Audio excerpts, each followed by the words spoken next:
Valuation professionals, આજે આપણે single asset વેલ્યુએશનથી એક ડગલું ઉપર વધીને મિલકતોના સમૂહ એટલે કે પોર્ટફોલિયોના પ્રદર્શનનું વિશ્લેષણ કરીશું.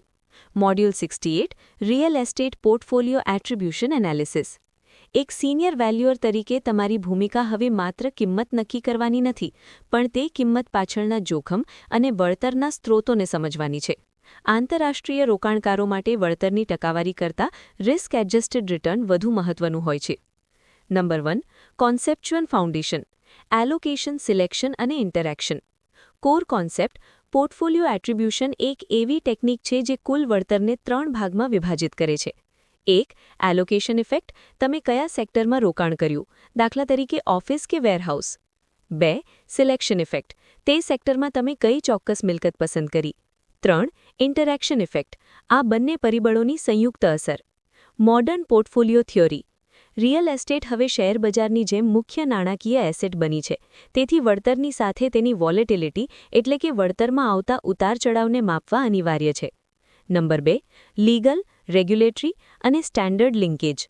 ભારતમાં સેબી આરઈઆઈટી રેગ્યુલેશન્સ પોર્ટફોલિયો રિપોર્ટિંગ માટે કડક ધોરણો નક્કી કરે છે.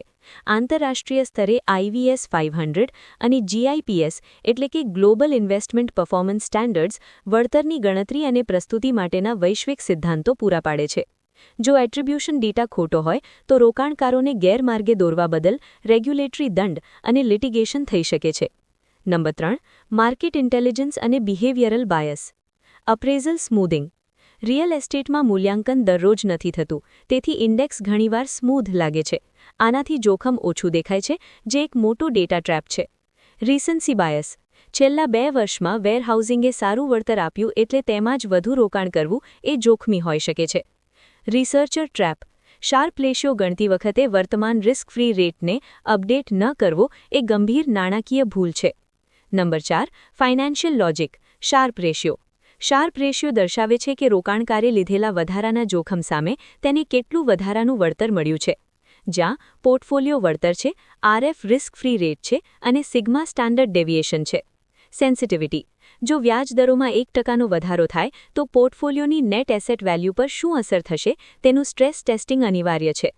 માત્ર ઊંચા વળતરને સફળતા ન ગણતા તે વળતર કેટલું જોખમ લઈને આવ્યું છે તે તપાસવું જોઈએ. Number 5. Valuation judgement, portfolio premium versus floating discount.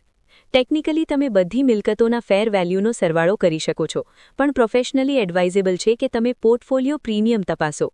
એક મોટો પોર્ટફોલિયો રોકાણકારને તુરંત જ સ્કેલ અને ડાયવર્સિફિકેશન આપે છે, જેની કિંમત છૂટક મિલકતો કરતાં વધુ હોઈ શકે છે.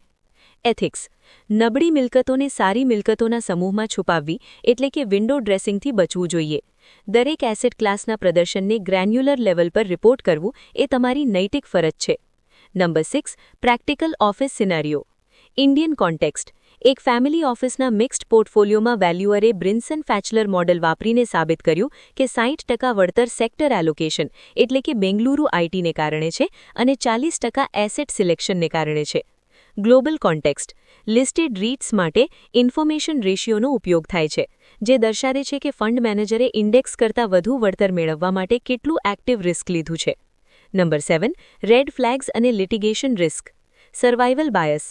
માત્ર અત્યારે પોર્ટફોલિયોમાં રહેલી મિલકતોનું વિશ્લેષણ કરવું અને જે નુકસાનમાં વેચાઈ ગઈ છે તેને ભૂલી જવી, આનાથી પ્રદર્શન કૃત્રિમ રીતે સારું દેખાય છે.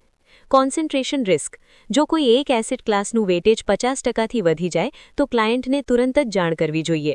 Litigation warning. જો તમે ડાયવર્સિફિકેશન બેનિફિટ્સને અતિશયોક્તિ ભર્યા દર્શાવો અને મોટું નુકસાન થાય તો રોકાણકારો નેગ્લિજન્સ માટે દાવો કરી શકે છે. Number 8. Case study. 500 crore mixed portfolio. 500 crore રૂપિયાના પોર્ટફોલિયોમાં 12% વળતર હતું, જ્યારે રિસ્ક ફ્રી રેટ 60% હતો.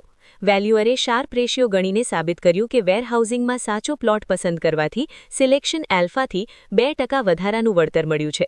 લર્નિંગ એ મળ્યું કે પોર્ટફોલિયો વેલ્યુએશન એ માત્ર સમ ઓફ પાર્ટ્સ નથી, પણ સિસ્ટેમિક રિસ્કનું મેનેજમેન્ટ છે.